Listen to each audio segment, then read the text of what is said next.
4, 3, 2, 1. After this cop car. Yeah, I was thinking that, yeah. What do you like? You broadcasting from the street? You know it. Live from the streets of Los Angeles. All right, 3, 2, 1.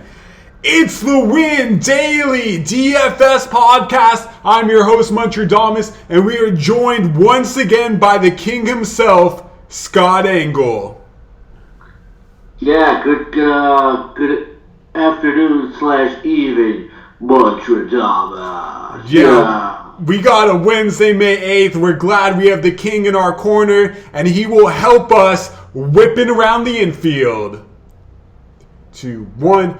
First game on the slate, we got the Orioles. Andrew Cashner's on the mound hosting Chris Sale and the Red Sox. What do you say, King? Okay. Hold on here. You might have to edit it. Okay. You threw me off a little bit there. Remember what I said too? I want more of your analysis too. Just yeah. Don't go straight to interview. What did he say? That's way open ended. You know. Okay. I'll throw the first thing. I'll throw the first thing. 3, 2, 1. First game on the slate, we got the Orioles hosting the Red Sox. Andrew Cashner's on the mound for the Orioles. He won his last 2 starts, both against the White Sox. Can he do it this time against the Red Sox? No. How about that? Andrew Cashner's pitched decently in spots this year, but this is a day for a Red Sox stack. You look at Andrew Benintendi, 5,100. He's starting to pick it up a little bit. You still want to try again today to see if Jackie Bradley Jr. could turn it around. He's 3,200. Mitch Moreland has been living up to the price at 4,800 as well. There are 3 guys you can build with starting right there.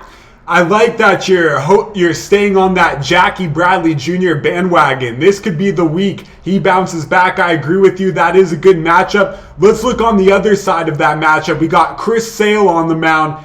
Is Trey Mancini a batter you would be targeting in this matchup?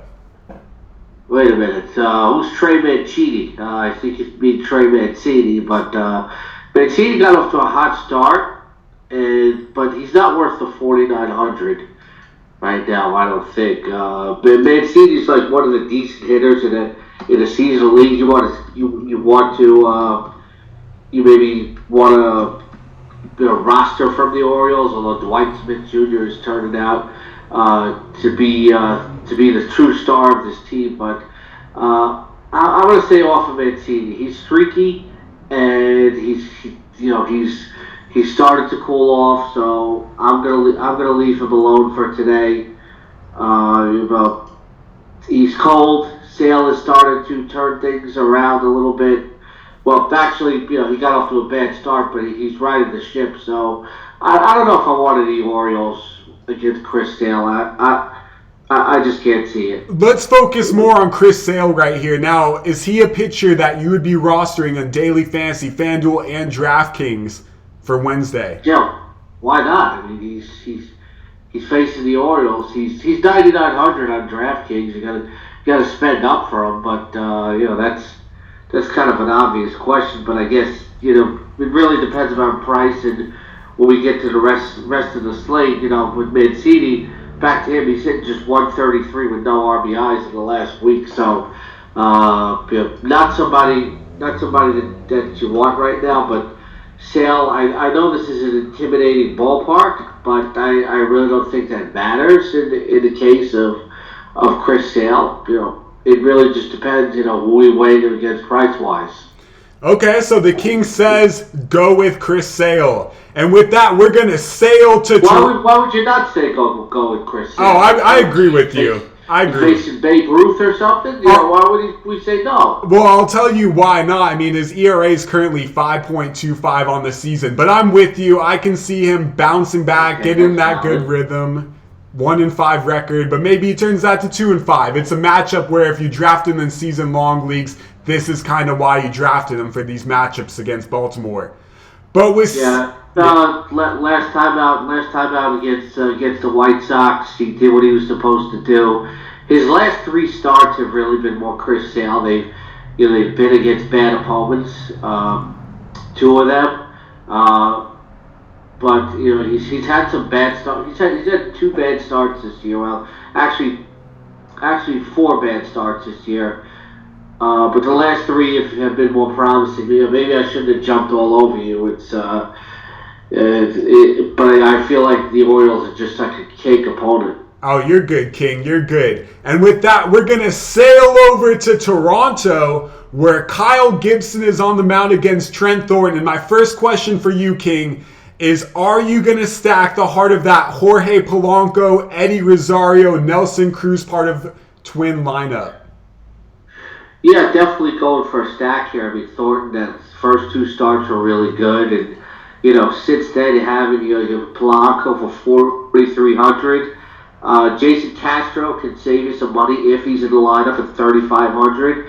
You have Max Kepler at 4,400. If you want to get really daring, Marwin Gonzalez, who's had a terrible year so far, will save you some money, 3,200. I believe he's got 1 home run, and maybe you can get a second. And then Eddie Rosario is 4,400. I like that you bring up Marwin Gonzalez because that's going to make me ask you, what do you see as Marwin Gonzalez's role once Miguel Sano returns? Going back to the bench and being a super utility guy, this is an opportunity for him to show what he could do here by playing regularly, but he really hasn't run with it at all. Let's go on the other side. It's almost like the Tevin Coleman of fantasy baseball. Oh, gotta love those Tevin Coleman breakout performances when they come. But let's look on. When did they come? That was my point. Let's look on the other side of this game. We got Kyle Gibson. Are you going to go with Justin Smoke? Are you going to go with Vladdy Daddy Jr.? You love yourself some Justin Smoke, but for 3,900, I'll give it a try. With Guerrero Jr., I'm just not willing to spend until he shows me something. He's been really cold for the most part ever since he came up. I'm on the fence about Eric Sogard. 44 isn't too bad, and you got Rowdy Tellis for 3,600 in this one as well.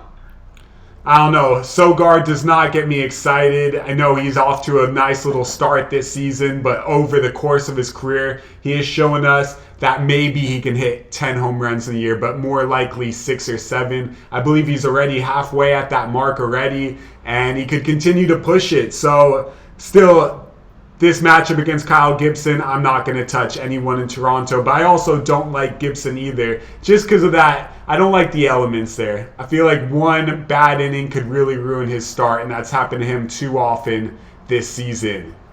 Yeah, you talk about Sogard, that is the past. Against righties this year, hit 357 with 10 RBIs and 3 of his 4 homers. He's also hitting on the road 442 with 8 RBIs, and so the numbers are there for you to maybe if you're rolling out multiple lineups to maybe consider Sogard. Okay, well the King wants you to consider Sogard.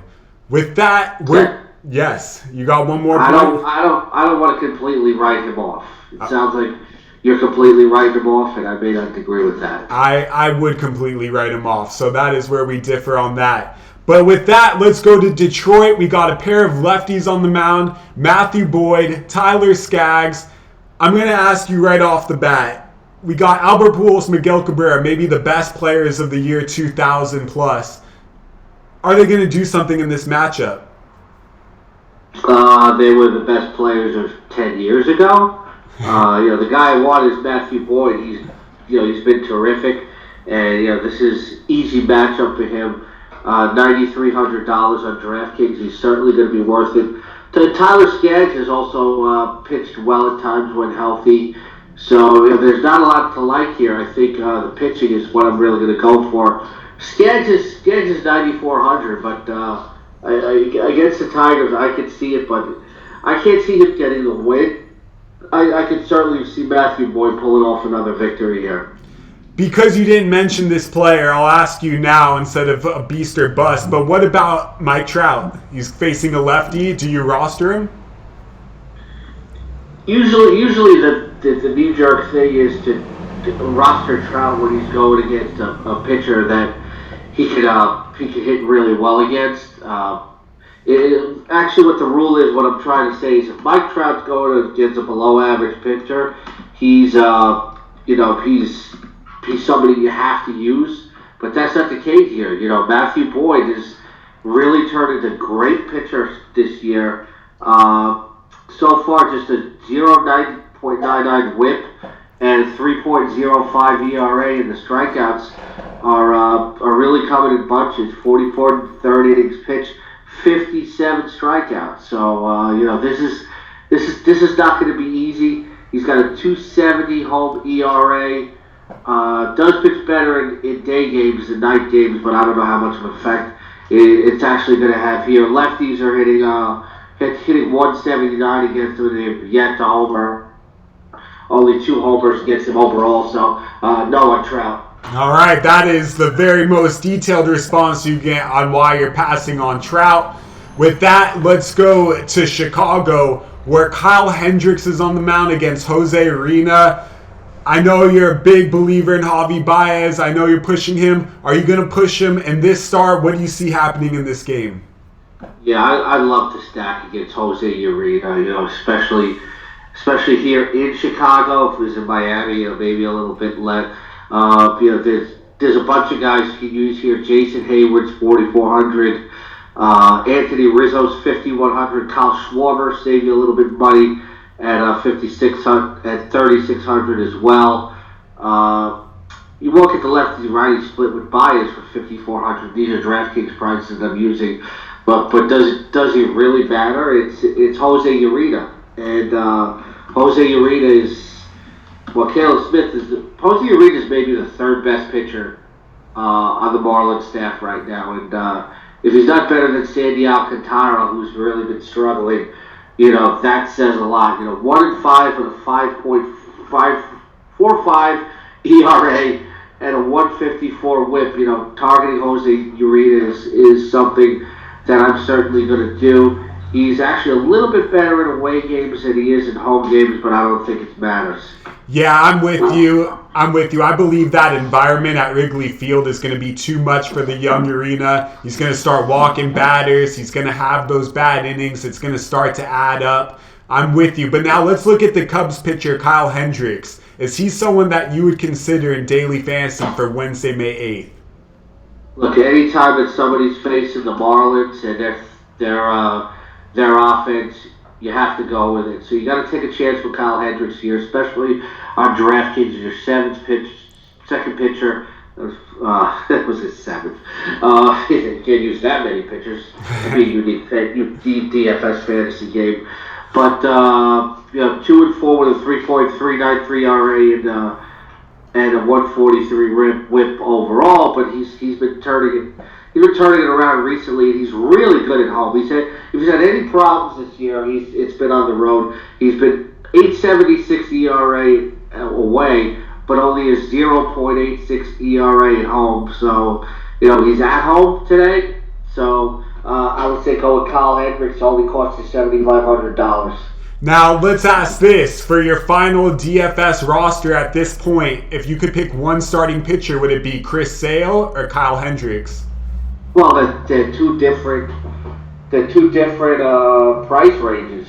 So, do I want to spend up what seems like a more sure thing in Sale?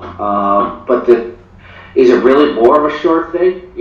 Because Kyle Hendricks is facing the Marlins. Both of them are facing bad teams. So why not give me Hendricks for $7,500 to load up for some offense? All right, I like the call. But hey, DraftKings, 2 pitchers. Give me both. So exactly, you covered yourself right there. On FanDuel, at the end of the day, I see what you're saying with Hendricks in a good matchup against Miami, but for some reason, I'm just not a believer in him. His pitches have no movement. Miami's playing hungry. They won the game on Monday.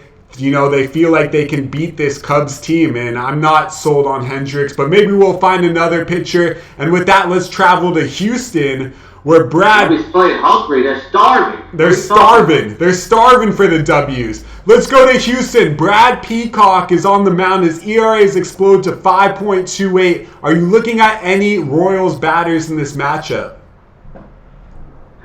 Brad Peacock, he can run hot and cold here. The Royals are not as bad as people make them out to be. They're actually middle of the pack in team hitting. But I still don't like them against Peacock, who could look. The last time against Minnesota, he got blown up and he had a bad start against Oakland. But this is a guy who can turn it on and have a good start at any time. And I'm going to be avoiding Royals here. In fact, I think you have to consider Peacock a little bit. He probably won't be widely owned. Overall, he's got a 5.20 ERA. He's at home. It's 5.06. Away it's 5.52. So it's kind of even there. He's been more unreliable than expected. 7 earned runs allowed. 3 2/3 innings last time against the Minnesota, but then he held down Cleveland for 1 run before that. So he's proven that that he can really deliver a decent performance when the opponent is bad, and the opponent is definitely bad. Maybe you even want to consider using Peacock tonight, where I don't think he's going to be very widely owned whatsoever. So it's somebody to consider. He's only 7,600. I'm with you. Peacock is one of those guys who can just explode with an 8 strikeout, 10 strikeout game. I know that's a little high, but the Royals bats really don't scare me. Outside of Mondesi, I'm not a big believer in Merrifield. I know he's touted very highly in the fantasy baseball community, and yes, at the end of the day, he will end up with those nice stolen base numbers, but he's not someone you can depend on, especially in this matchup. Alex Gordon, I know he's playing out of his mind right now, but still, I'm not afraid at all. Let's look at the other side of this game. We got Jorge Lopez pitching against the Astros. Are you going to stack the Astros against Jorge? Yeah, I'll probably go with as many Astros as I can. And Michael Brantley at 5,000, I think he's going to be worth it. He's made a real nice transition to Houston this year. I'm with you. Brantley is playing very well. Another guy I like is the Chronicles of Reddick, Josh Reddick. It's Riddick. Wow, did you actually plan that one? Did you have that written down? Oh, I used to use it back in the day when he was hitting 40 home runs with the Athletics. I like his game. He's hitting above 350 this season. He's very underrated, and he still has it in the tank. I believe he was on roids back when he was smashing all those bombs because that power really just disappeared. We can't just walk around openly accusing players of being wasn't he suspended? Wasn't he suspended? Some people could listen to the show and accuse you of being on roids. Wasn't he suspended? I'm pretty sure he was suspended. Am I wrong? I could be wrong. I thought... Yeah, I don't remember Josh Reddick being suspended off the top of my head, but I could be wrong. Okay, well, we'll cut that out, worst case scenario. All right, let's... I'll have to cut it out. I have to bust your chops about it. Okay. Well, he's going to hit 2 home runs on Wednesday night, and then from there, we can be like, he must have juiced up. Let's keep it going. You can't just players of being juiced here. Come on. You're going to get us in trouble. Let's go to Colorado, the Mile High City, as some like to call it. We got John Gray on the mound, the hard-throwing righty.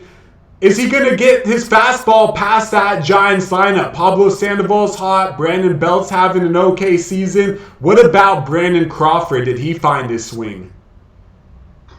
John Gray, you never know which one is going to show up here. But I think you have to like it at San Francisco. Against San Francisco.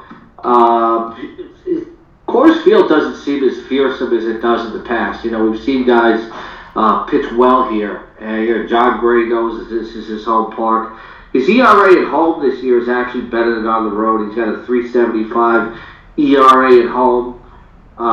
So John Gray is actually somebody you might want to consider using because he's not going to be widely owned and he's only $8,000 on DraftKings.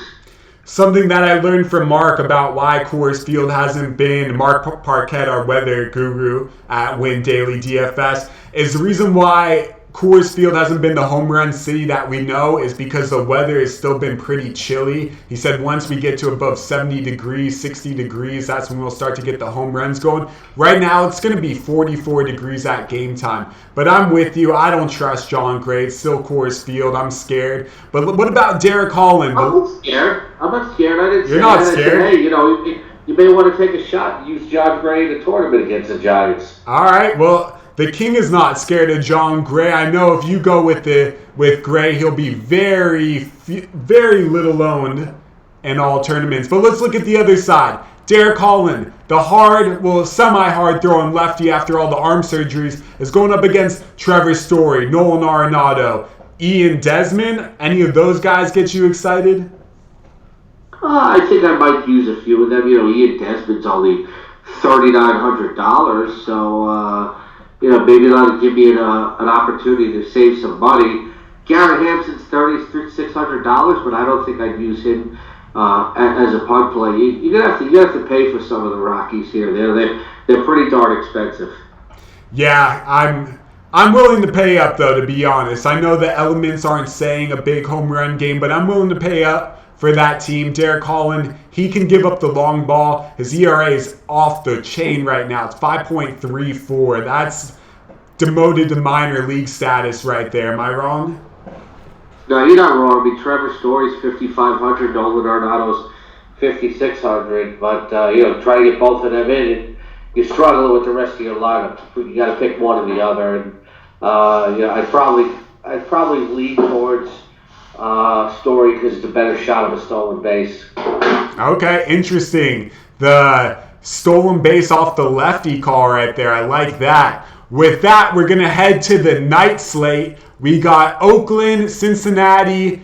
Let's talk about 50 Shades of Sonny Gray. What shade are we expecting tonight? Boy, you're really putty tonight, aren't you? Always am. This is a revenge game for Sonny Gray of sorts. And he's 8,200. He's pitched well here. He knows his ballpark. So, maybe a little bit of rolling the dice here. Would be using Brett Anderson, even though he's 5,800. Jose Peraza is only 3,100, but even at that price, I don't think I want to use him. But Jose Iglesias actually put up some pretty good numbers, and he's only 3,200. You can get the righty on lefty split there, and you might get to Jose Iglesias. Pretty much interests me as a punt play here. I like that call. I like that call on Jose Iglesias. He's hitting .310 on the year. He's actually very high. He's one of the highest scoring shortstops in daily fantasy over the last 3 days. I like that call. And I also maybe you should let that siren go by and then just start over from your Jose Iglesias analysis. Go ahead. I like that call on Jose Iglesias. He's hitting .310 on the year. He's one of the hottest shortstops in daily fantasy over the last 3 days. But what I really like is you bringing up Sonny Gray and going up against his old team in Oakland. Gray has shown us the potential to get 8 strikeouts in the game. Would you go with Gray in this matchup as your number one pitcher, maybe, if you could only pick one in FanDuel? My number one pitcher, I don't think I'm so hot on it. Gray's pitched better than I expected. You have to look back and it's an old tried and true kind of thing, but there's some guys are just not made for New York at all. And, maybe Sonny Gray was one of them. Oakland's middle of the pack in team batting at 14th. So I could see using Gray as my second pitcher, but as my number one, no. DraftKings, yes. FanDuel, no. I like that little tidbit right there because it is always a good strategy. You get the safe pitcher. However, if on FanDuel you do want to stack that Arenado Story, then you can really save up for Gray, who is around the 8,000 mark there. And with that, let's go to the last game of the slate. It is the Battle of the All-Stars, the 2018 All-Stars. Clayton Kershaw against Fulte for the Braves. Is Fulte back? Are you going to go with the Dodgers hitting in this matchup? Fulton Evans got blasted his last time out, and the Dodgers are, they have the best hitting offense in all of the National League. So, 7,800, you might be tempted on Fulton Evans, It's an ultra contrarian play, though. It's a scary one. There's some bats to go here with, though. You could try Alex Vertigo for 4,200. You could pray that Corey Seager starts to turn it around at 3,700 as well. On the other side, Kershaw 10,100. Atlanta's a little bit more of a tougher offense, if you will. So they're ninth in runs scored. So I don't. Kershaw's nowhere near chalk here. I'd rather be going Sale over Kershaw, but I've already told you I'm gonna be saving up the like if I'm a DraftKings, I might go Hendricks and Gray tonight and load up on some hitting. Okay, I like that call. Clayton Kershaw, is he still a Cy Young candidate quality pitcher? Is he still the same guy? Well, if you get hurt all the time, it's hard to win the Cy Young. True, but when he's out there, is he still just as effective as a Cy Young quality pitcher? I think he's just like a small notch below. Small notch below. Yeah. It's Kershaw's been pretty good since he's come back from the disabled list. Take a look at his numbers. 2.77 ERA. He has a 0.85 WHIP. Amount of innings pitched is he's got 27 strikeouts and 26 innings pitched. So nothing to really be upset about with Kershaw. Okay, all right. I like the analysis. For me, I'm just going to avoid that game altogether. It could be a pitcher's duel, but I don't expect a home run derby at all, and I'm not willing to pay up either way. Well, I don't know if Fulton-Evans is right. So if you want to use a Dodger or two, I'm okay with it. Yeah, I mean, Fulty really shot himself in the foot last game with the big error that caused a huge onslaught of runs for the Padres in that inning. Threw a ball away, runs scored, and the inning continued, and the damage continued as well. With that is whipping around the infield, and we're going to go straight into Beast or Bust. 5, 4, 3, 2. It is Beast or Bust, the hard-hitting rapid fire. Are you going to use this guy Wednesday, May 8th, Daily Fantasy Baseball? King, are you ready? Yeah, Beast or Bust, yeah, let's go, yeah, okay. I like the energy. I know you're ready. Let's jump straight into the bat with the bat himself, Mookie Betts. Beast or Bust against Andrew Cashner. I think you have to go Beast here. It's Cashner. It's the best player in fantasy baseball. I don't think we've seen the best of Mookie Betts yet. There's flashes. 5,400. You're spending a lot to Beast, but I think you will. Yeah, I agree. It is a pricey price tag. I would go other ways with like Arenado or Story with that money, but I do believe Mookie will have a good game, so I'm going to say Beast as well. So you're beasted for $5,400 is what I'm going to say he's going to be productive, but I'm not going to use him in my lineup because I want to use that money at different players. Wait a minute then. And how is he a beast though? Because he could still get a double, a stolen base, and end up with 15, 16, 17 points. But I need to spend that money somewhere else. I need to get that hard-hitting Trevor Story shortstop or that third base in Arenado. I want to lock up those positions before I worry about an outfielder because you can find plenty of sleeper outfielders throughout this slate. So ultimately, he's busted for you because you're not going to use him. Okay, fine. You want to go there? We'll go there. Bust for Mookie Betts because I'm not going to use him. Next. I'm going to spend for him to doing all his work against righties. Against lefties, only hit 167. Against righties, 330, 333 with all of his 6 home runs and 15 of his 19 RBIs. Well, we'll see those averages start to balance out as the season rolls on. But with that, let's move to the next one. Beast or Bust. Buster Posey is in Colorado against John Gray. Yeah, I'm going to say Bust. Buster Posey is a shell of himself, and I told you I actually like Gray tonight going against San Francisco. He's another one that I can certainly consider as well. Gray would be one of my top 3 pitchers. I already mentioned I like Kyle Hendricks as well. I like the call that you're so heavy on Gray, but I'm going to say Beast here if you need a catcher in DraftKings. Reason why, when you draft Buster Posey, you draft him because of his games in Colorado. That's probably the most appealing thing about him because he's not hitting at home. So I'm going to say he gets a high fastball and he drives it into the seats. Buster Posey is a beast.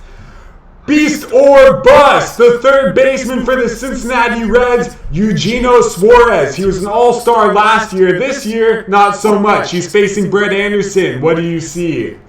What's wrong with Eugenio Suarez? He's got 10 home runs this year. The beast, especially for 4,100.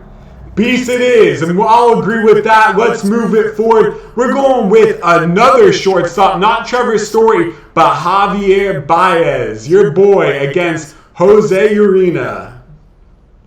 Yeah, 5,400. You know, you don't have your lefty and righty split, but does it matter? It's Jose Urena. Beast! I like it. I'm right there with you. And last but not least, we're actually going to go with the first baseman on the Detroit Tigers, Miguel Cabrera against the lefty Tyler Skaggs. Beast or bust? He's a shell of himself, but he's only 3,600.